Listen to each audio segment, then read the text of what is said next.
una posterior que es la neurohipófisis, pero la que nos interesa hablando de endocrinología es la hipófisis anterior, porque, bueno, si básicamente la neurohipófisis no tiene una razón de ser, ¿no? ¿Por qué se ha bajado? Porque en realidad es una parte del sistema nervioso. Entonces, lo que sí se controla por el eje es el hipotálamo, la hipófisis y el órgano diana.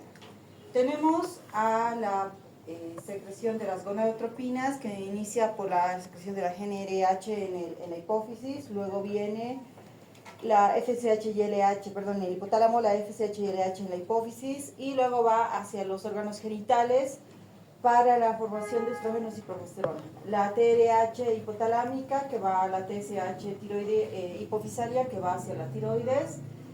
La CRH hipotalámica, que va a la formación de la propiomelanocortina, que se fracciona en beta-endorfinas, en MSH, hablemos, en MSH y en ACTH. Tenemos a la formación de la GHRH, que pasa a ser GH en la hipófisis, y esto pasa a aumentar la secreción de factor de crecimiento parecido a la insulina tipo 1, y esto va hacia músculo y hueso para el crecimiento. Eso es la hipófisis normal.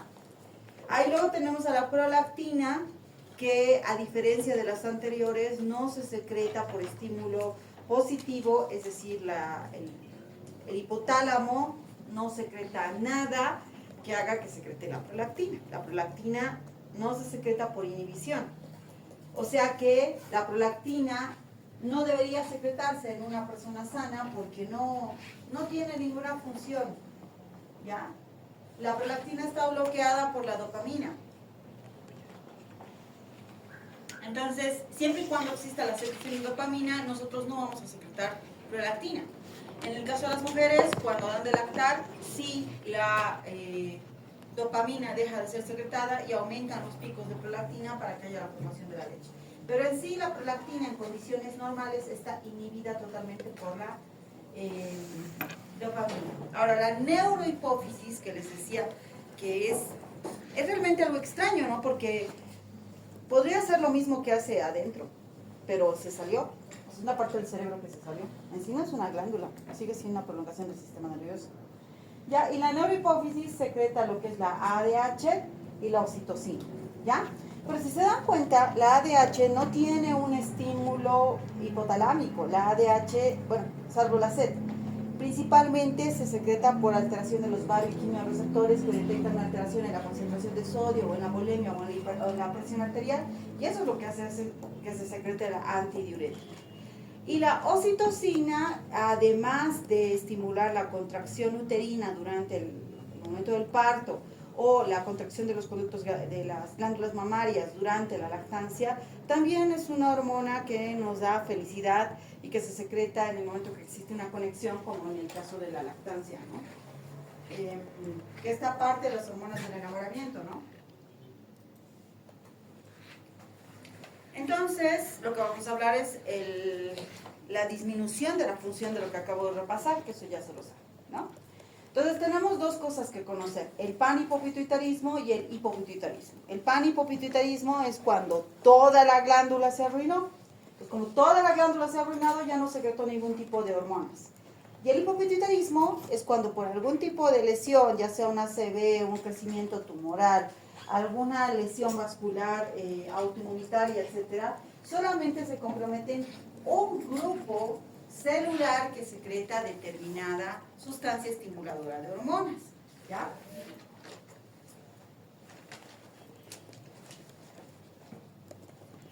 A su vez lo vamos a clasificar en el primario y el secundario, ¿no?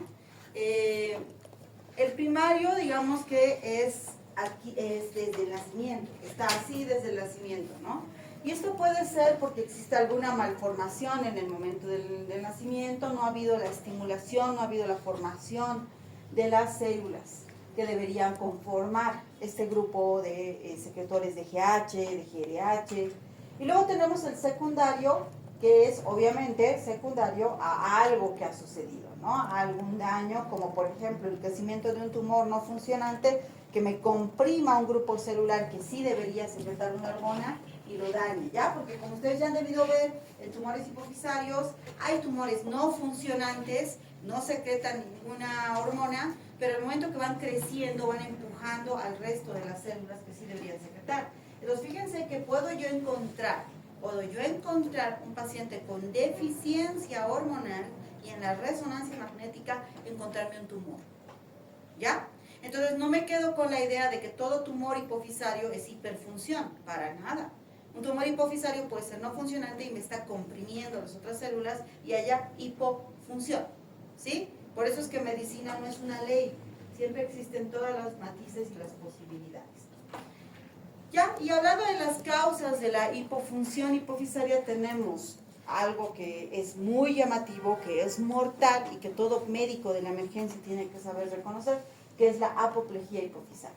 ¿Qué es la apoplejía hipofisaria? Es el sangrado de la glándula, el sangrado glandular, ya sea por un accidente que ha generado una ruptura arterial o una isquemia. También puede ser un ACV isquémico que lo que haga es que hay necrosis de la glándula. O sea, ya sea sangrado o ya sea isquemia, el detalle es que no le ha llegado irrigación a la glándula y se murieron las células que componen la adenopófisis. La apoplejía hipofisaria es algo muy peligroso que tenemos que saber reconocer y tratar, lo vamos a ver en esta charla. Algo que está muy en ascenso, que son las enfermedades autoinmunes. O sea, lo que más vemos hoy en día en las consultas son enfermedades autoinmunitarias, ¿ya? Esto es debido a un montón de cosas, entre estas tenemos a la contaminación ambiental, que hace que nosotros consumamos algunas sustancias como los metales pesados o tomemos contacto con determinados químicos que en una persona genéticamente predispuesta va a desencadenar enfermedades autoinmunes, ¿sí? Eso está en todas les doy un ejemplo, en todas las enfermedades autoinmunes ustedes han debido leer mutación del HLA, D4, DQ8, B8, D2, etcétera, ¿no? Se refiere a esa mutación al fragmento del cromosoma, ¿ya? Que debería ser el encargado del comando de la síntesis de alguna proteína. Por eso dice HLA-DRU. En la artritis reumatoide, por ejemplo, está el DR4, el DQ2, ¿no ven? Entonces, ¿qué quiere decir eso? Que la persona nació con esa mutación, ¿ya? Y va por la vida con la mutación hasta que se toma contacto con alguna sustancia que me active la mutación. Y entonces se activa la enfermedad. Por eso la artritis reumatoide, si bien yo nazco con la mutación a los 20 años de edad, puedo recién empezar con los síntomas. Entonces, por eso les digo que está muy en boga las enfermedades autoinmunes, ¿ya? Y la principal etiología de la tiroides, de la suprarrenal y en el caso de la hipofunción hipofisaria es la linfocitaria o autoinmunitaria, ¿ya? Entonces puede haber una acción autoinmune contra la glándula que me deteriore todas o algún grupo celular. Síndrome de Sheehan, esto en ginecología lo han visto, que es cuando el parto ha sido con demasiada hemorragia, ¿ya?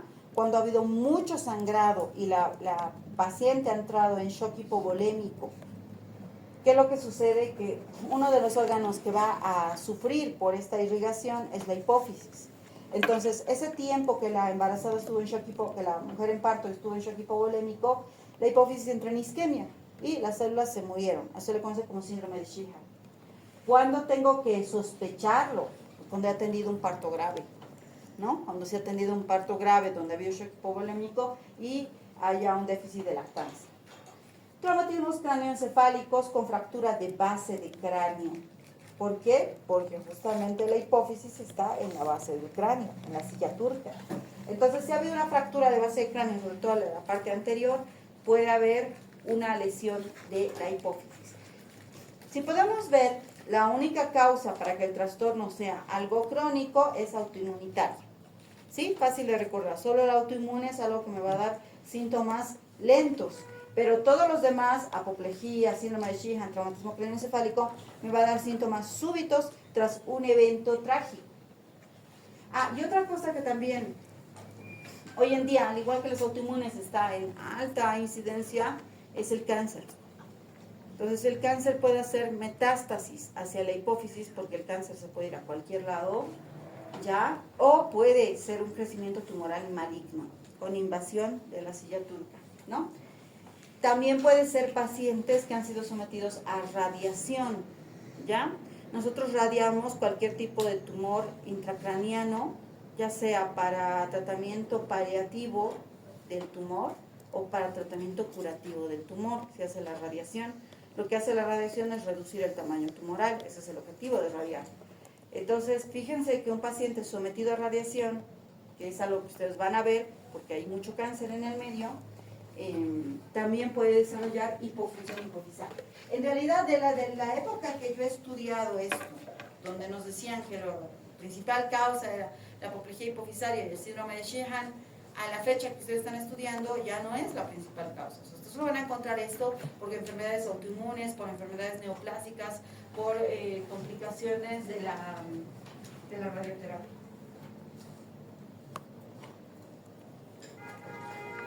Bueno, les decía el Sheehan, sí, el Sheehan les decía que es por una mujer que ha tenido un parto muy sangrante, ¿no? Con shock hipovolémico. Ahora, ¿cómo me doy cuenta? ¿Ya? ¿Cómo me doy cuenta? Vamos a ir glándula por glándula. Ya, pero lo que tienen que saber es que el ser humano no se fracciona, ¿no? El ser humano viene con todo. Pero si solo lo fraccionáramos, si solamente viéramos la PRL, nos daríamos cuenta de que la mamá no va a dar de lactar. No le sale leche, ¿sí? No le sale leche. ¿Y por qué no le sale leche? Porque no está produciendo prolactina. Entonces, ¿en quién voy a sospechar yo esto? Una madre que entra en shock hipovolémico, que el parto ha sido muy dramático, ¿no? Ella entró a terapia intensiva por el shock hipovolémico, el bebé se ha ido a neonatología. Ahí obviamente al bebé lo van a estar alimentando con fórmulas, ¿sí? Hasta que los encuentren. Ya es ahí donde la mamá no tiene leche, no le sale leche. Como ha estado todo este tiempo en terapia intensiva, no nos hemos dado cuenta que además tenía insuficiencia suprarrenal, que tal vez había tenido un hipotiroidismo. Lo que nos tiene que hacer dar cuenta, tanto como pediatras como ginecólogos, que son los que se van a enfrentar a esto, es que no hay leche, no está produciendo leche.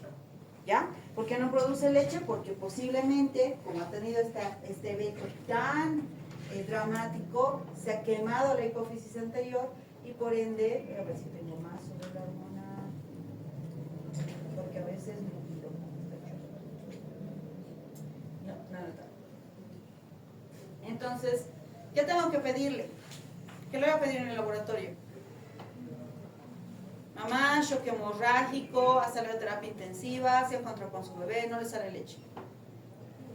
Nunca le salió leche. PRL, ¿no? Cuantificación de prolactina. Ya, cuantifique debe estar por encima de 20, pero ya. La idea es que sepan, en números no es tanto el problema el número, que aprendan a interpretar, ¿ya? Entonces, si está baja, es eso. Ha habido un síndrome de Sheehan y ¿qué tengo que darle yo? Prolactina. Yo tengo que estimular ya la formación de leche.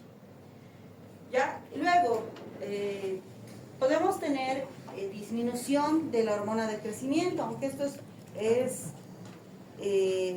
puede ser algo más crónico, digamos, porque no lo vamos a notar en un cuadro agudo.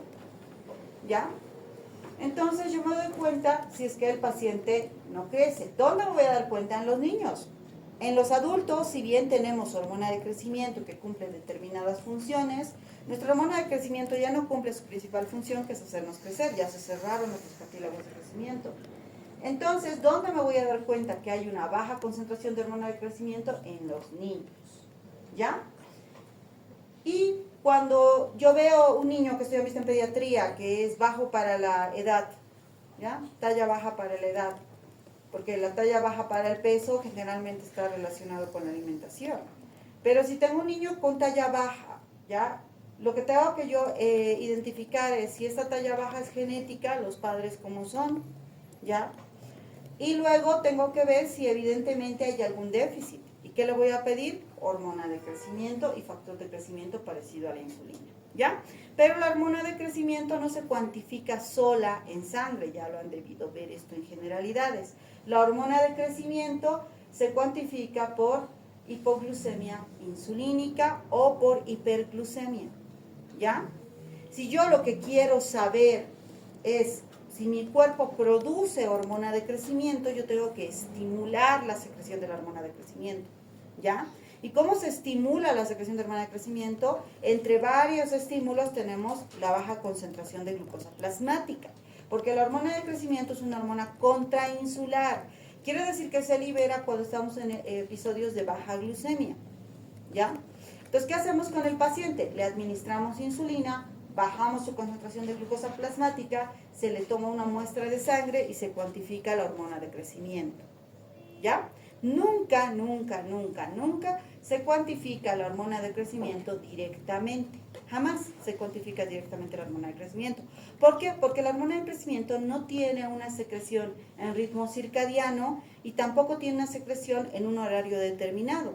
La hormona de crecimiento se secreta en picos en cualquier momento del día. O sea que si hiciéramos muestras de hormona de crecimiento al azar, vamos a encontrar algunos bajos y algunos altos entre todos los que están en esta aula, ¿ya? Por eso la forma de hacer homogénea la muestra es causarle hipoglucemia al paciente y ahí sí saca una muestra de sangre y se mete por el o por RIA para cuantificación de hormona de crecimiento. ¿Se entiende? ¿Ya? Jamás, jamás se toma basalmente. Lo otro que tengo que pedirle es el factor de crecimiento parecido a la insulina de tipo 1, el IGF-1. El IGF-1 se secreta gracias a la hormona de crecimiento. Sin hormona de crecimiento no hay secreción del factor de crecimiento parecido a la insulina de tipo 1, ¿ya? No hay. Pero, como somos humanos, también puede haber una falla hepática en la que pese a haber hormona de crecimiento, no haya factor de crecimiento parecido a la insulina de tipo 1, ¿ya? Entonces tenemos que hacer cuantificación tanto de la hormona de crecimiento como el factor de crecimiento parecido a la insulina.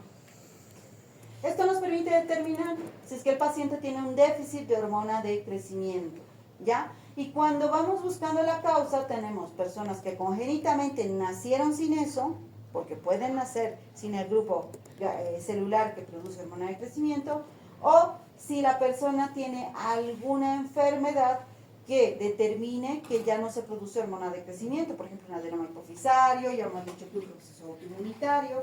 ¿Qué tal un niño que crecía y cómo se quedó ahí? Ya no crece. Estaba creciendo normal y ya no crece. Y resulta que es una persona que tiene muchas enfermedades autoinmunes, ¿no? Una diabetes tipo 1, una tiroiditis, etcétera, ¿no? Entonces, nuevamente, para ustedes, para su generación, que están mucho más en frecuencia las autoinmunitarias, siempre pensar en esas probabilidades, ¿ya? Entonces, la forma de hacer diagnóstico de déficit de hormona de crecimiento. Les decía, fácil en el niño, fácil, me doy cuenta porque no crece, pues, no crece. Y aparte, su falta de crecimiento es simétrica.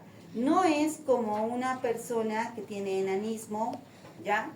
Una acondroplasia, la acondroplasia tiene sus rasgos físicos propios, como el de Juego de Tronos, ¿no ve? Ay, ya me he olvidado. El pequeño, ¿qué familia era? Tyrion. Los Lannister, ¿no ves? El Tyrion Lannister, exacto. Tyrion Lannister es una persona acondroplásica, ¿sí? Su déficit, su tamaño es debido a otro trastorno, es que no se desarrolla bien en la parte ósea, es acondroplásico. Vemos un acondroplásico, no tenemos a dónde perdernos, sus rostros, sus manos, sus dedos, ¿sí? Pero ¿qué pasa cuando tenemos déficit de hormona de crecimiento como tal, ya sea a lo largo del crecimiento? El aspecto aniñado, o sea, su tamaño es chiquitito, pero es simétricamente chiquitito, o sea, es una persona de 15 años que va a parecer un niño de 7 años. ¿Se entiende la diferencia? No tiene la cara grande, los dedos chatos como un acondroplásico. Va a venir un niño a la consulta, que yo digo, a ver, este niño tiene 10 años, y me dicen que tiene 15. ¿Sí? Eso, tiene un aspecto aniñado, ¿no? Eso lo han visto también en pediatría, se ve el crecimiento óseo. Se tiene que hacer la evaluación del crecimiento óseo, ¿ya? Y también, obviamente, si no hay hormona de crecimiento, puede también haber déficit en los signos de desarrollo puberal. Entonces, un niño es fácil, un adolescente es fácil, la cosa es con el adulto. Es mucho más difícil hacer el diagnóstico de déficit de hormona de crecimiento con el adulto y pueden ser síntomas que podemos pasar por debajo, como la depresión y la ansiedad, que a veces pensamos que la depresión y la ansiedad solamente son por causas emocionales, cuando también hay que descartar las causas orgánicas. Todos padres que quieren ser psiquiatras, también hay que descartar causas orgánicas. En lo que es endocrino van a ver que hay muchos trastornos endocrinológicos que pueden simular enfermedades psiquiátricas, pero en realidad tienen tratamiento, ¿ya? Entonces, depresión y ansiedad puede estar relacionado con el déficit de hormona de crecimiento. La disminución de la vitalidad y la energía, personas que todo el tiempo están cansadas, fatigados, a veces lo pasamos por alto cuando vienen a la consulta, ¿no? De duermo todo el día, es normal, es que estás envejeciendo. No sabemos, puede ser un déficit de hormona de crecimiento, puede ser un hipotiroidismo, ¿sí? O sea, ¿qué está pasando para que el metabolismo haya descendido bruscamente? Una cosa es que sí, evidentemente cuando vamos envejeciendo, pues nuestra energía ya no es la misma. La que tienen ustedes no es la misma que la que tenemos nosotros. Ustedes tienen mucha energía.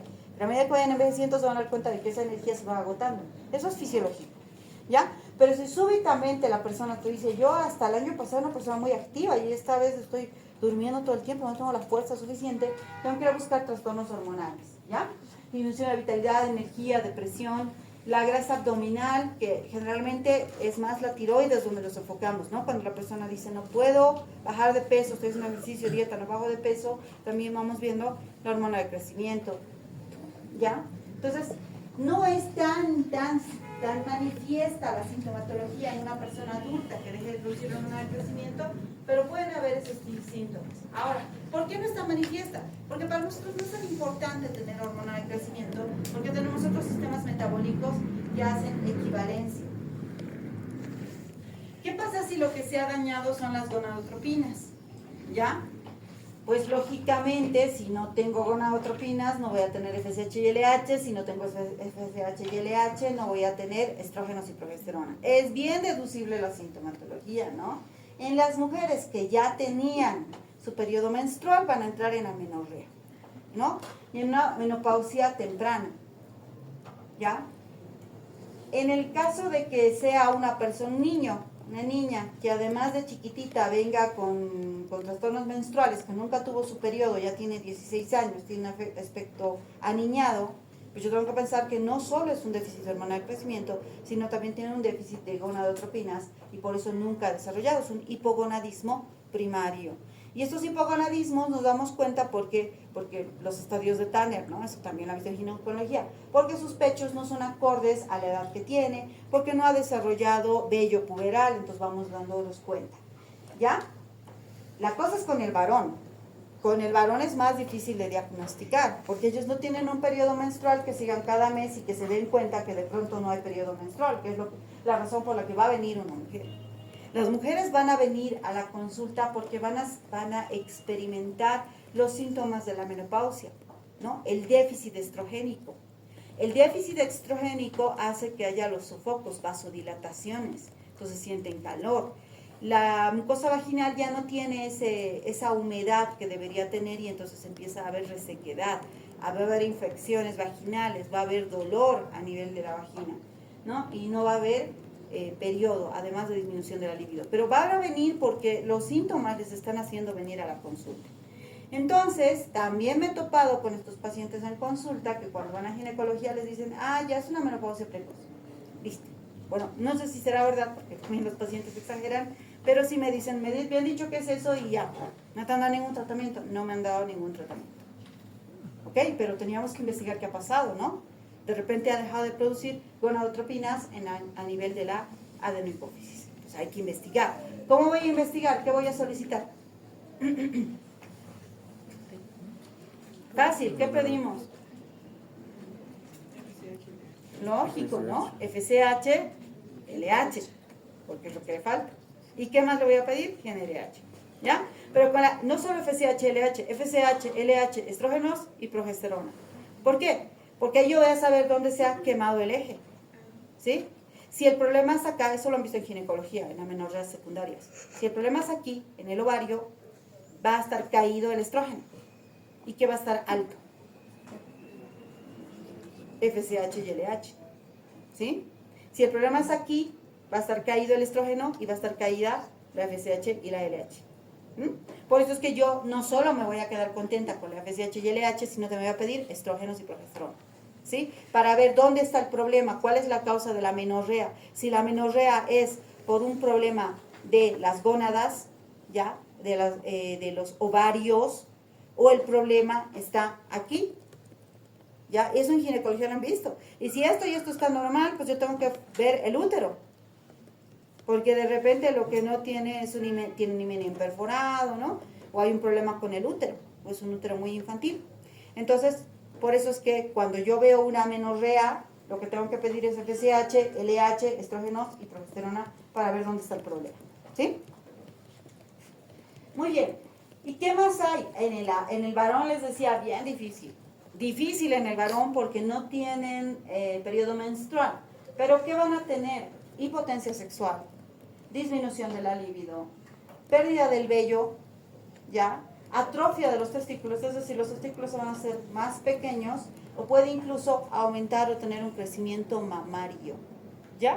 Va a haber un crecimiento mamario, porque no se olviden que hombres y mujeres secretamos, los hombres secretan algo de progesterona, estrógenos, nosotros secretamos algo de testosterona, ¿no? ¿Ya? Entonces, si no hay testosterona, va a empezar la feminización del hombre.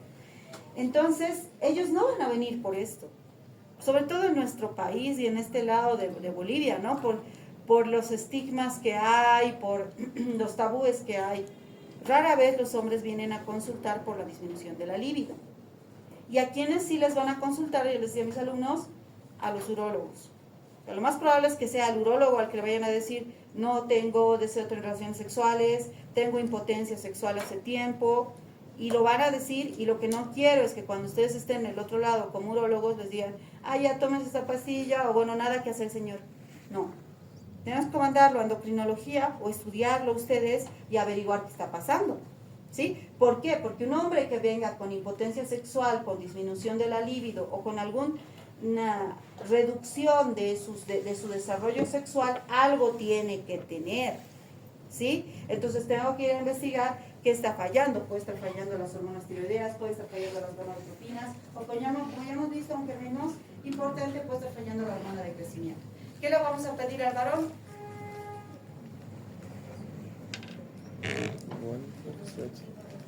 ¿Qué le vamos a pedir, varones? Muy bien, FSH, LH, testosterona, lo mismo que la mujer, ¿no ve? FSH, LH, estrógenos, progesterona. Al varón le vamos a pedir FSH, LH y testosterona. ¿Para qué?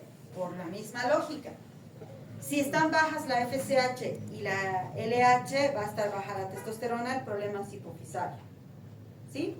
Si lo que está bajo es la testosterona, pero la FSH y LH están altas, el problema es testicular. El testículo es el que está fallando. ¿Sí? Ok, y también pueden venir a consultar por infertilidad. Eso van a ir a ginecología porque es el protocolo de la infertilidad, van también a esa parte, ¿no? O sea, los ginecólogos especialistas en esterilidad van a pedir siempre, primero se investiga al hombre, porque es más fácil estudiar. Y luego se estudia a la mujer, ¿ya? ¿Qué más? La ACTH. La ACTH está encargada de la secreción del cortisol a nivel de las supraadrenales, ¿no? Y el cortisol, sí cumple un ritmo circadiano, se secreta más por la mañana, luego está bajo en las últimas horas del día, por eso tenemos más energía por la mañana y por el día ya nos estamos cayendo de sueño, ¿no? Por tanto, nos tenemos que dar cuenta que es el cortisol una de las hormonas que nos da energía y nos da actividad. Por sentido común, ¿cuál sería la sintomatología de su déficit? Claro, astenia, debilidad, mareo, me siento mal, me siento cansado, tengo mucho sueño. Fíjense, ya he hablado de varias causas de sueño, ¿no? Entonces los pacientes pueden llegar a la consulta por eso. Me siento muy cansado, tengo mucho sueño. Antes sí tenía algo de cansancio en la tarde, pero hoy si no duermo 3 horas, no puedo activarme, ¿sí? Entonces hay un déficit, todo está laxo, está hipoactivo el paciente, ¿ya? Y hay dos signos y síntomas que son propios de la insuficiencia supraadrenal y que tienen que tomarlos en cuenta. La hipotensión y la hipoglucemia, ¿ya? La hipotensión y la hipoglucemia. ¿Listo? ¿Por qué? Porque el mareo, la astenia, ya la laxitud, son muy subjetivos, ¿no? pero ojo que tienen que investigar la parte hormonal. Pero la hipotensión y la hipoglucemia es muy típico del déficit de cortisol. ¿Ya? Los voy a encontrar siempre hiperpigmentados a los con insuficiencia suprarrenal. Siempre están hiperpigmentados.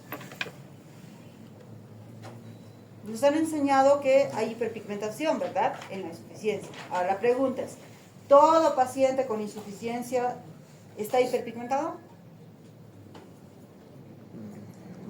¿Sí o no? Podría ser pregunta de examen, ¿sí o no? En medicina no existe el siempre ni existe el nunca. Eso hasta en técnicas de resolución de exámenes de opción múltiple se los enseño. No existe el siempre y no existe el nunca, porque no somos máquinas, somos humanos. Siempre puede existir algún caso aislado ahí por ahí que se reporte, ¿ya? Entonces no existe el siempre y no existe el nunca. Y además, la hiperpigmentación de la insuficiencia suprarrenal se presenta cuando ya llevo 3 meses de déficit de hormona, por lo menos. Ya, pero tiene que haber un tiempo, un buen tiempo para que yo me hiperpigmente. Entonces, si el déficit de cortisol es muy agudo, el paciente está consultando muy al principio, no voy a encontrar hiperpigmentación. Así que no piensen que siempre van a tener las líneas hiperpigmentadas, no. Solo puede venir así. ¿Ya? ¿Qué le voy a pedir? ACTH, cortisol. Muy bien, ACTH y cortisol. Si el problema está aquí, la ACTH va a estar baja. ¿Sí? Si el problema está en la suprarrenal, va a estar bajo el cortisol y la ACTH va a estar alta. Si el problema es en la hipófisis, va a estar baja la ACTH y va a estar bajo el cortisol. Tiroides. Vuelvo a lo mismo. Cansancio, fatiga, sueño. ¿Se dan cuenta cómo es tan importante las hormonas? ¿Ya? Pero hay ciertas cosas que son bien típicas, ¿no? La intolerancia al frío, la tendencia al estreñimiento, la sequedad. Esto es muy propio de la tiroides. La piel se vuelve más gruesa, más seca, se cae el cabello. Y les prometo que se cae a mechones. O sea, los pacientes llegan y todo esto no tiene cabello. Aquí, la nuca, adelante. No tienen cabello. Entonces hay caída de cabello, piel seca, bradicardia, ¿ya? En el caso de los niños, pues va a haber retraso del crecimiento, ¿no? ¿Qué le vamos a pedir? TSH de 4 libre, T3, ¿ya? Entonces, fíjense, es sentido común nomás, no es tan complicado, no es necesario memorizar nada de lo que les estoy enseñando. ¿Ya? Esta es su tablita de resumen, donde dice cada una de las cosas que va a tener estos pacientes. Pero ya hemos analizado uno por uno y el por qué tienen esos síntomas, y por eso es que tenemos que investigar todo el eje hormonal. Ahora, ¿cómo voy a diagnosticar? Ya, ¿cómo voy a investigar? El cuadro clínico, en función del cuadro clínico, ahora yo ya sé que tengo que pedirle todos los estudios hormonales, ¿ya? Y en endocrinología siempre se pide hormonas primero y después imagen. Nunca se pide imagen primero. ¿Por qué? Por la radiación y porque me puedo estar equivocando y gastando un montón de dinero. Primero se piden las hormonas, ¿ya? Yo tengo determinada sintomatología asociado a un antecedente que me puede llamar la atención. Entonces le voy a pedir todo lo que hemos visto. ¿Cómo evalúo la hipófisis? Le voy a pedir TSH, T4 libre, FSH, LH, estrógenos, progesterona, testosterona, prolactina, ACTH, cortisol y test de hipoglucemia insulínica para hormona de crecimiento y cuantificación del factor de crecimiento parecido a la insulina tipo 1. Le hago el eje y ya cuando tenga algo en el eje pido la imagen, porque imagínense que la persona venga por hipogonadismo y yo diga, ah, no, eso es un tumor. Pido resonancia, no encuentro nada. Ahora le tengo que pedir TAC aquí. ¿No ve? No puedo radiar hacia el paciente. Pero le pido el eje y me doy cuenta que el déficit había sido ovárico, pues ¿para qué le voy a radiar acá? ¿Sí? Por eso es que la imagen se pide una vez que con las hormonas yo ya he identificado el problema. Ya, esto ya se lo estoy adelantando. El de hormona de crecimiento se hace con hipoglucemia insulínica, la CTH se hace con secreción directa. Van a ver que cuando hablemos de hiperfunción hipofisaria, como es el Cushing, no hacemos directamente cuantificación de cortisol. Hay que hacer test de estimulación. Pero cuando hablamos de insuficiencia, basta con el cortisol AM, ¿ya? TSH y prolactina, ¿no? Eso ya lo hemos visto. Voy a ver cuánto falta. Falta todavía. Ya.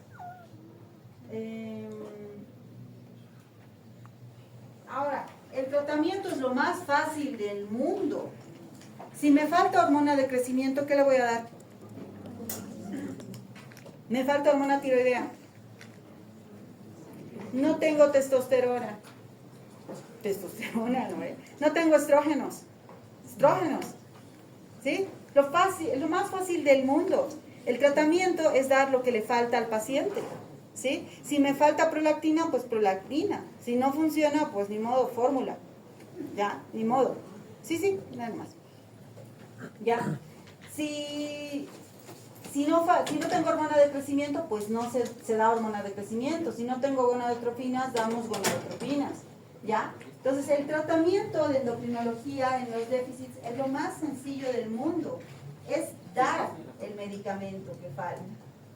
¿Ya? Aquí están las dosis. Más o menos vamos a ilustrar. Les voy a dejar igual la presentación para que repasen. La dosis de la hormona de crecimiento se inicia con 0.1 a 0.3 miligramos por día. Se administra con unas jeringuitas que son parecidas a la insulina y se coloca por vía subcutánea. ¿Ya? Cada 2 a 3 meses les evaluamos a los pacientes y vemos si el crecimiento está siendo lineal, simétrico y es acorde a lo que nosotros queremos. ¿Ya? Una vez que ya, luego se hacen los controles con hormona de crecimiento, como cualquier trastorno hormonal, ¿ya? Como cualquier trastorno hormonal, cuando yo suplemento, tengo que darle un tiempo al cuerpo, ¿sí? Después de ese tiempo yo tengo que volver a cuantificar las hormonas. Si habiendo suplementado están en rango normal, esa es su dosis. Paso a la dosis de mantenimiento. Si habiendo suplementado sigue estando deficitario, ¿qué tengo que hacer con el medicamento? Le subo. Si pasado ese tiempo se ha pasado de la raya, ¿qué tengo que hacer con la dosis? Le bajo. Bien sencillo, ¿no? No es complicado, es sencillo. ¿Ya? Entonces, 0.1 a 0.3, cada 2 a 3 meses hacemos reevaluación de los factores de la hormona de crecimiento y el factor de crecimiento parecido a la insulina, hasta que el factor de crecimiento parecido a la insulina esté en parámetros normales. Y luego ya paso a la dosis de mantenimiento. ¿Y cuánto tiempo le damos el mantenimiento? Hasta que lleguemos a la talla que queremos, ¿no? Porque tampoco le puedo dar hasta que mida 2 metros, ¿no ve? Tiene que ser hasta que tengamos una talla acorde a su genética también, ¿no? Y listo, se deja la hormona de crecimiento. Reacciones adversas, dolor de cabeza, artralgias, desequilibrio electrolítico, ¿no? Que si en el caso de que el paciente esté generando mucha cefalea o esté reteniendo mucho líquido, se va reduciendo la dosis. La ACTH, ¿ya? ¿Cómo damos el tratamiento? Pues lo que hacemos es el reemplazo del cortisol. Y para esto podemos utilizar hidrocortisona y en países pobres como el nuestro, donde no siempre hay, prednisona. ¿Ya? La opción B. La opción A en insuficiencia suprarrenal es la hidrocortisona, porque es mucho más fisiológica que la prednisona. La opción B es la prednisona. El eje tiroideo, ¿qué le vamos a dar? Levotiroxina. Dosis 1.4 a 1.6 microgramos por kilogramo día. Microgramos por kilogramo día. Yo, digamos, bueno, yo no peso 50, pero pongamos que peso 50 kilos. Con 1.5 sería 75 microgramos día de levotiroxina. ¿Se entiende? Es así como se va cuantificando, como se va dosificando. Las gonadotropinas, pues va a depender del momento en el que yo estoy, ¿no? Porque ¿qué quiero? ¿Quiero que vuelva el periodo menstrual porque se quiere embarazar? ¿O quiero que vuelva el periodo menstrual porque tiene síntomas de menopausia y quiero controlar eso? Entonces la dosificación va a depender, ¿ya? Y en el caso de los varones, como el trastorno no es un periodo menstrual, es la fertilidad o la potencia sexual, entonces vamos a dar testosterona, ¿ya? Y el control es el mismo, ¿ya? Cada ciertas semanas se pide la hormona. Si yo he ido a parámetros normales, esa es la dosis. Si yo le he dado dosis más bajitas, pero si el valor está más bajito, subo la dosis. Si el valor está muy alto, bajo la dosis. Bien sencillo, es sencillo, no es complicado el tratamiento. ¿Ya? Y lo que les decía que era lo que así, a mí sí me enseñaban en mis tiempos, que era la apoplejía hipofisaria y apoplejía hipofisaria. ¿Qué es la apoplejía hipofisaria? Es parecido al síndrome de Sheehan, solo le han dado otro nombre. ¿Sí? El Sheehan es una isquemia de la adenohipófisis por la hipovolemia, hemos dicho, ¿no? Durante un parto traumático. Mientras que la apoplejía hipofisaria es una hemorragia urgente de un tumor de la hipófisis que puede sangrar. Todo tumor es ricamente vascularizado. Todo tumor es ricamente vascularizado. Si no, no crecería. Entonces, en cualquier momento puede sangrar ¿ya? Y dar sintomatología muy aguda, muy aguda.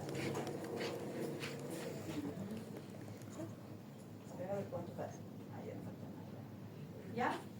Entonces, ¿qué es lo que sucede con los pacientes con apoplejía hipofisaria? Tienen un momento en el cual hay un sangrado súbito de la hipófisis, ¿ya? Y esto se va a encapsular y va a generar compresión de las células que están produciendo otras hormonas, ¿ya? Y esto va a generar una destrucción de las glándulas. Esto puede ser parcial, puede ser total, puede ser transitorio, puede ser permanente. ¿De qué va a depender? Del tiempo y de la destrucción. Es decir, cada ser humano va a responder diferente a la apoplejía hipofisaria. Causas para que exista apoplejía: que existan adenomas porque están irrigados y pueden generar ruptura de un vaso, ¿ya? Hipertensión arterial, algún traumatismo cráneoencefálico también es causal. La bromocriptina, que se utiliza para un exceso, para lo que es el tumor hipofisario de secreción de prolactina, utilizamos como tratamiento la bromocriptina, también puede causar apoplejía hipofisaria. Paciente sometido a radioterapia puede causar apoplejía hipofisaria, ¿ya? Entonces la idea es que es algo que me genera un sangrado. ¿Cuál es el problema con la apoplejía hipofisaria? No va a ser un problema las gonadotropinas, eso es igual sentido común, ¿no? No se va a poner mal el paciente porque no tenga gonadotropinas, ¿no ves? Se va a poner mal porque le va a faltar hormonas vitales. Y de todas las que hemos mencionado, ¿cuáles son vitales? ¿Cuál? El cortisol y la tiroides, ¿sí? No importa si no tiene hormona de crecimiento, no importa si no tiene prolactina, no importa si no tiene gonadotropinas, por eso no va a consultar a la emergencia. Va a consultar a la emergencia por falta de hormona tiroidea y cortisol. Por eso va a venir, ¿ya? Por eso va a venir. Entonces, ¿cómo va a venir? Hipotenso, hipoglucémico, lánguido, mal, porque tiene insuficiencia suprarrenal, ¿sí? En coma mixedematoso, pero no le va a dar chance de desarrollar mixedema. Va a venir en coma por hipotiroidismo. Nuevamente, no se memoricen las cosas a pensar que todos son así. No. Porque una persona con un déficit súbito de hormona tiroidea va a venir en coma, pero no va a tener el mixedema que hemos leído en los libros, porque no le da el chance de desarrollar mixedema, ¿sí? Va a venir en insuficiencia suprarrenal, hipotenso, hipoglucémico, pero no le va a dar chance de desarrollar hiperpigmentación. Va a venir súbitamente, ¿ya? ¿Cuáles se suelen afectar? La hormona de crecimiento suele ser la más afectada, junto con las gónadas, ¿ya? Pero no es lo más grave. Una cosa es la infrecuencia, cuál más se afecta, y otra cosa es lo que más me puede matar el paciente. Si bien se afecta más la hormona de crecimiento y las gonadotropinas, lo que me puede matar al paciente es el sangrado, ¿no? Entonces, la apoplejía hipofisaria, estos son los factores de riesgo, esta es la hemorragia y me falta el tratamiento, ¿ya? ¿Qué tengo que hacer? Tengo que suplementar urgentemente lo que le falta. O sea que lo primero que tienen que poner es corticoide. Lo primero, una apoplejía hipofisaria, obviamente hay que operar al paciente, hay que ponerle dextrosa, hay que ponerle soluciones, hay que estabilizarlo, pero si ustedes están en la emergencia y están ante la sospecha de una apoplejía hipofisaria, primero boleamos corticoide, hidrocortisona en bolo, 250 miligramos. Bolean la hidrocortisona, a la par ya le están diciendo a su enfermera que me lo pase dextrosa, porque les aseguro que está en hipoglucemia, ¿no? Piden una glucemia capilar, bolean la dextrosa al 10%, son hipoglucemia, lo vamos a ver, o 2 ampollas de hipertroce. Le dicen, luego vas a dejar en la vía A mantenimiento de dextrosa, y en la vía B, ¿qué me voy a colocar? Solución fisiológica o Ringer normal, porque necesito subirle la presión. Entonces, vía A, dextrosa, vía B, fisiológico, ¿ya? Y bolo de hidrocortisona. Esa es la forma en la cual van a estabilizar una apoplejía hipofisaria. por sonda nasogástrica, porque no tenemos acá por viendo venosa, le van a pasar levotiroxina. Y listo. Con eso ya han estabilizado y hasta mientras se comunican con neurocirugía, porque esto se tiene que tratar por neurocirugía. ¿Listo? Ok, chicos, ya hemos terminado. No sé si tienen preguntas. No, son libres.